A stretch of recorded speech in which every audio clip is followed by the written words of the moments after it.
Good morning, student. I hope you all be well. आज हम chapter first करेंगे अ triumph of surgery, जो कि आपकी second book footprint without feet से लिया गया है.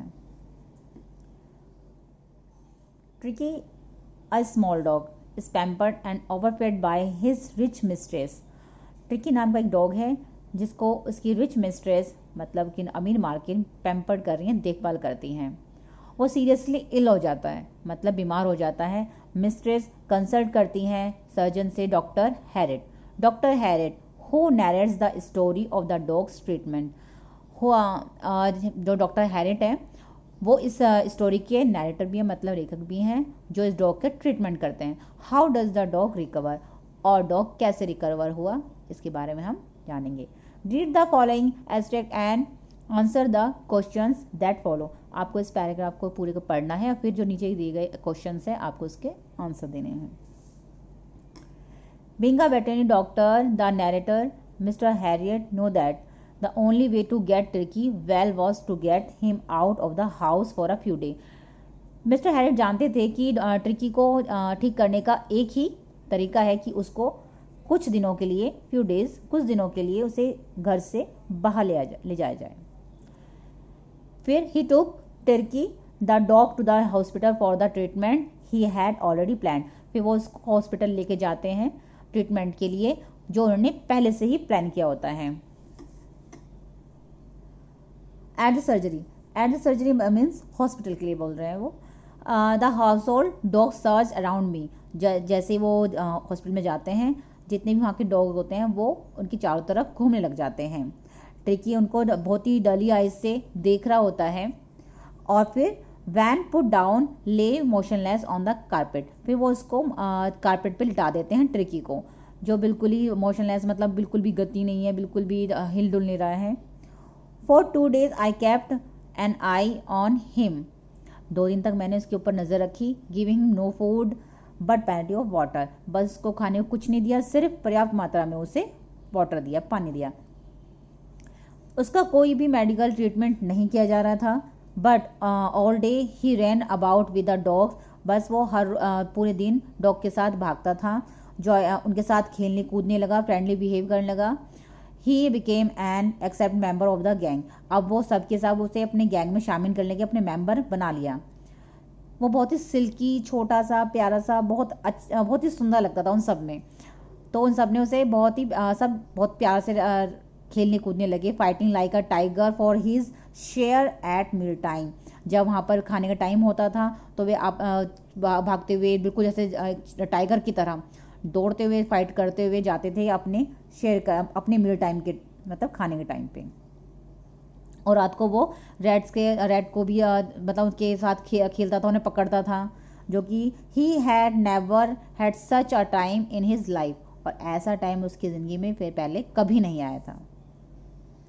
अब मिसेस पम्फ्रे भी अब उसके पीछे जब वहाँ पर रह रहा था तो dozen time a day for the latest bulletin, क्योंकि हमेशा बस ये तैयार रहती थी कि किसी दिन बेल बजे, मतलब फ़ोन की घंटी बजे, और हम कि ट्रिकी ठीक हो गया, उसकी बुलेटिन के लिए, मतलब समाचार सुनने के लिए मिसेस पम्फ्रे हमेशा तैयार रहती थी कि बस फ़ोन आए और मुझे बुलेटिन मिले, समाचार मिले कि ठीक हो गया है.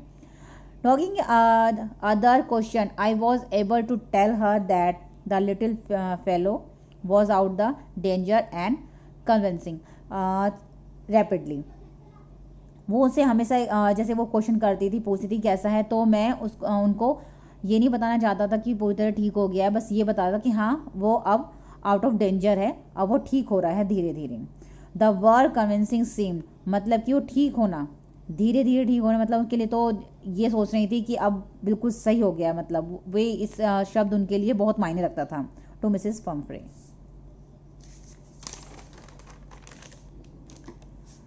से started to bring round fresh egg 2 dozen at a time. वो वहाँ पर जहाँ पर की हॉस्पिटल में था तो वहाँ पर एक टाइम में वो 2 दर्जन अंडे भेजती थी. टू बिल्डअप ट्रिकी स्ट्रेंथ, ताकि उसे थोड़ी सी ताकत मिले ट्रिकी को, डॉग को. For a happy period my partner and I had two eggs each for a breakfast. अब ये टाइम तो मेरे और मेरे पार्टनर के लिए इतना अच्छा था कि हम दोनों 2 अंडे हम दोनों ब्रेकफास्ट में खाते थे.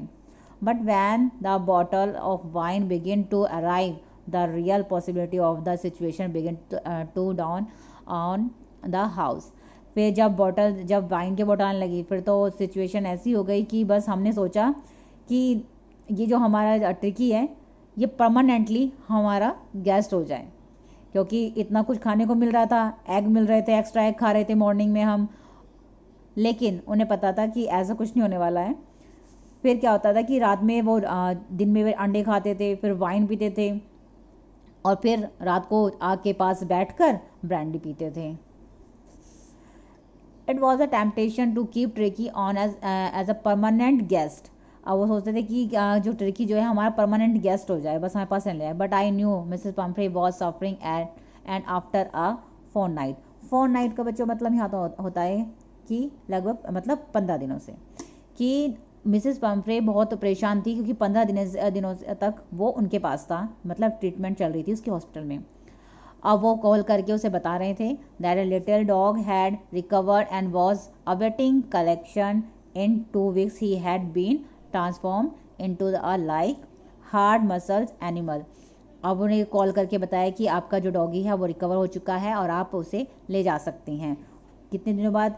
2 week, 2 हफ्तों बाद वो जा रहा था. अब वो इतना जैसे कि वो लेदी मतलब कि इतना तंदुरुस्त हो गया था, लचीला हो गया था. लेदी मतलब लचीला हो गया था. हार्ड मसल हो गया, हार्ड मसल वाला एनिमल बन गया था. He was keeping up well with the pack stretching out in great bound, his chest almost brushing the ground. और उसकी चेस्ट जो थी, वो जो इसके हेयर थे वो जो ब्रशिंग कर रहे थे, मतलब कि ग्राउंड को धरती को छू रहे थे उसकी chest. Oh mister Herriot, she cried. Oh mister Herriot, वो चिल्लाई. How can I ever thank you, कि मैं आपका धन्यवाद कैसे कर सकती हूँ. This is our triumph of surgery. और ये है ट्रिम्फ ऑफ सर्जरी की स्टोरी. Triumph of surgery. अब आपने देखा होगा कि ना तो कोई ऑपरेशन हुआ है, ना ही कोई सर्जरी हुई है, बट फिर भी ट्रिकी बिल्कुल ठीक हो गया है. किस लिए वो आप सब जानते हैं कि उसे ओवरफीड नहीं कराया गया. ओके बच्चों, मुझे लगता है कि आपको ये स्टोरी बहुत अच्छी लगी होगी. Thank you.